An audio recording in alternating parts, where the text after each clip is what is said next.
अनंत टिप्या refresh व्हा। आता वेध लागलेत निवडणुकांचे। 2024ची तयारी आता प्रत्येक पक्ष करत असल्याचं पाहायला मिळत आहे। यात सर्वाधिक चर्चा आहे ते सिंधुदुर्ग रत्नागिरी लोकसभा मतदारसंघाची। यासाठी उद्योग मंत्री उदय सामंत यांचे बंधू किंग मेकर किरण सामंत यांच्या नावाची जोरदार चर्चा आहे। याबाबत काय म्हणालेत उद्योग मंत्री उदय सामंत पाहूया। दुसरी महत्त्वाची गोष्ट की माझी भूमिका स्पष्ट केलेली आहे।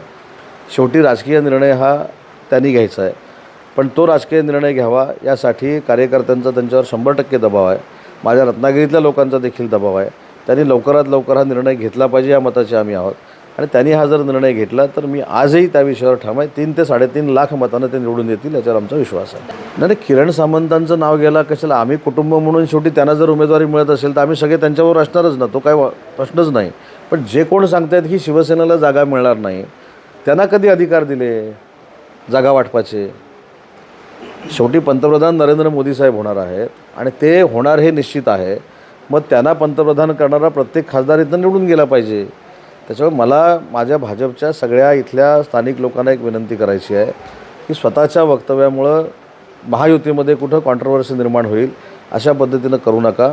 मला काय, इथल्या नेत्यांना काय, कोणालाच मला असं वाटतं की तिकीट वाटपाचे अधिकार दिलेले नाहीत आणि ते कोणी घेऊ नयेत।